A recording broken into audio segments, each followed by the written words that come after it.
Hello students, मैं बीना गुप्ता।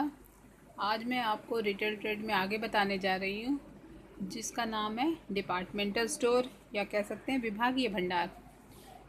विभागीय भंडार क्या होता है? विभागीय भंडार का मतलब होता है कि एक ही दुकान में अनेक विभागों में बांट दिया जाता है। प्रत्येक विभाग जो होते हैं कुछ विशेष प्रकार की वस्तुओं का विक्रय करती है। इस प्रकार कुल मिलाकर हम कह सकते हैं कि सभी विभागों से ग्राहकों की जो ज़रूरत होती है वो पूरी हो जाती है। उन्हें अन्य दुकानों पर जाने की ज़रूरत नहीं पड़ती। इस तरह से सभी विभागों का जो प्रबंध और संचालन जो होता है वो एक ही व्यक्ति या संस्था के हाथों में होता है। तो विभागीय भंडार का मतलब वही है। इसे अपने बहुत सारे विद्वानों ने इसे अलग अलग ढंग से परिभाषित किया है, जिसमें एक सबसे पहली परिभाषा हम लोग देख रहे हैं जेम्स स्टीफेंसन। जेम्स स्टीफेंसन कहते हैं कि a big store engaged in the retail trade of wide variety of article under the same roof, यानी कि एक ही छत के अंतर्गत एक बड़ा भंडार है जो विभिन्न प्रकार की वस्तुओं में फुटकर व्यापार करता है। ये है विभागीय भंडार जेम्स स्टीफेंसन के अनुसार। लेकिन फिर दूसरे जो विद्वान हैं, जो कि एसी थॉमस उनका नाम है, वो कहते हैं कि departmental store is a large retail establishment having in the same building a number of departments, each of which confines its activities to one particular branch of trade and form a complete unit in itself। यानी कि विभागीय भंडार एक बड़ा फुटकर संस्थान होता है या भंडार होता है, जिसमें एक ही भवन के नीचे, एक ही छत के नीचे बहुत सारे विभाग होते हैं और प्रत्येक विभाग जो होता है वो एक विशेष प्रकार की वस्तु में व्यवहार करता है या ट्रांजैक्शन करता है, और वह अपने आप में एक पूरी इकाई होता है। ये है एसी थॉमस के अनुसार, जो कि विभागीय भंडार के बारे में बताते हैं। इस तरह से कह सकते हैं कि विभागीय भंडार में बहुत तरह की विशेषताएं होती हैं, या कह सकते हैं उसकी अपनी एक खासियत होती है। जैसा इसमें क्या होता है कि एक ही छत के नीचे अनेक दुकानें होती हैं, बहुत सारी दुकानें एक ही छत के अंतर्गत होती हैं। इसमें विभिन्न प्रकार की वस्तुएं भी उपलब्ध रहती हैं। फिर कह सकते हैं यह प्रायः बड़े नगरों में स्थापित किए जाते हैं और ग्राहकों को अनेक निःशुल्क सेवाएं भी ये प्रदान करते हैं या देते हैं। इस तरह से इनमें कुशल विक्रेता का कार्य भी होता है। उसके साथ साथ इसमें विभाग के एक अलग प्रबंधक भी होते हैं और इसमें अच्छी किस्म की वस्तुओं का ट्रांजैक्शन या बिक्री किया जाता है। ये है विभागीय भंडार। जैसा हम जानते हैं इसकी ओरिजिन जो होती है, या कह सकते हैं इसकी उत्पत्ति जो हुई है, वो फ्रांस में हुई है। इसका जन्म फ्रांस में हुआ है। 1852 में इसका जन्म जो हुआ है वो फ्रांस में हुआ है, और फ्रांस में सबसे पहले बोन मार्के तथा लुर्वे नामक जो दो विभागीय भंडारों की स्थापना यहाँ पे की गई थी।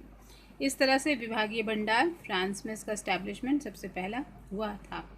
इस्टेब्लिशमेंट ऑफ कह सकते हैं डिपार्टमेंटल स्टोर, विभागीय भंडार की जो स्थापना हुई थी, उसमें सबसे पहले क्या किया गया था, उसके लोकेशन या कह सकते हैं उसकी स्थिति को ध्यान में रखा गया था कि विभागीय भंडार का सबसे पहले जो स्थिति होता है वो शहर का चुनाव किया जाता है, जो कि आधुनिकता का प्रतीक होता है। इसके बाद शहर में जैसे कह सकते हैं कि घनी आबादी वाले आसपास के स्थान पे इसको रखा जाता है। दूसरा, जैसे हम जानते हैं इसकी इस्टेब्लिशमेंट में क्या है, फैसिलिटी जैसे हम कह सकते हैं सुविधाएं। विभागीय भंडार जो होता है एक विशाल भवन होता है और उसमें अनेक विभाग बने हुए रहते हैं। साथ साथ ग्राहकों के लिए कुछ बहुत सारी सुविधाएं भी ये उपलब्ध कराता है। इन सुविधाओं में जैसे मुख्यतः हम लोग जानते हैं यहाँ पे, जैसे इस विभागीय भंडार में विश्राम गृह भी होता है, डाकघर की व्यवस्था होती है, टेलीफोन की व्यवस्था होती है, तारघर होता है, वाचनालय कह सकते हैं जहाँ पे लोग बैठ के पढ़ते हैं, फिर जलपान, ये सब इसमें सुविधा या कह सकते हैं इसमें फैसिलिटी पाई जाती है। नेक्स्ट है इसमें डेकोरेशन के मामले में या सजावट के मामले में विभागीय भंडार जो होता है वो विभिन्न विभागों में अलग अलग तरीके से सजावट इसमें की जाती है। भवन को अंदर से और बाहर से दोनों में सजाया जाना आवश्यक होता है, या काफ़ी अट्रैक्टिव वे में सजा के रखा जाता है, ये भी हम कह सकते हैं।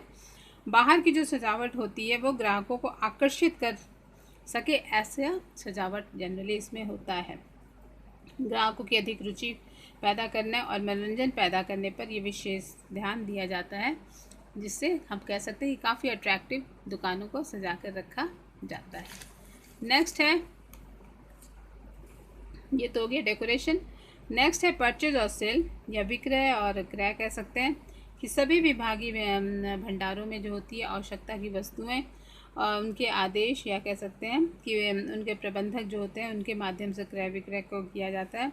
क्रय प्रबंधक जो होता है वो माल का आदेश देता है, और जब माल भंडार में आ जाता है तो आदेश से मिलाकर उसे जांच की जाती है और माल बिक्री के लिए संबंधित विभाग में भेज दिए जाते हैं। इस तरह से कह सकते हैं परचेज और सेल का यहाँ पे काम होता है। अपॉइंटमेंट ऑफ एम्प्लॉयज़ को हम जहाँ तक जानते हैं कि विभागीय भंडार में जो होता है इसमें कर्मचारी की जो नियुक्ति होती है वो प्रबंधक रखा जाता है। एक डिपार्टमेंट में प्रबंधक या मैनेजर होते हैं। फिर कर्मचारी प्रबंधक की को देख रेख करते हैं, और प्रबंधक अकेले तो नहीं चला सकता, इसलिए कर्मचारियों की ज़रूरत होती है। और कर्मचारी की देख रेख कौन करता है, वो प्रबंधक करता है। और प्रत्येक विभाग के लिए योग्य कर्मचारियों की नियुक्ति की जाती है, और आवश्यकता पड़ने पर उन्हें प्रशिक्षण भी देने का काम किया जाता है। इस तरह से विभागीय भंडार में बहुत तरह की सुविधाएं कह सकते हैं कि उसमें प्राप्त होता है, जो कि मॉडर्न बिजनेस में, या कह सकते हैं आजकल की टेक्नोलॉजी के अनुसार इसमें अप टू डेट किया जाता है। इस तरह से विभागीय भंडार में हम देख रहे हैं कि बहुत तरह की सुविधाएं हैं। अब हम जैसे इसकी कह सकते हैं कि नेक्स्ट डे फिर हम लोग इसमें और बात करते हैं नेक्स्ट टॉपिक में। आज यहीं तक रखते हैं।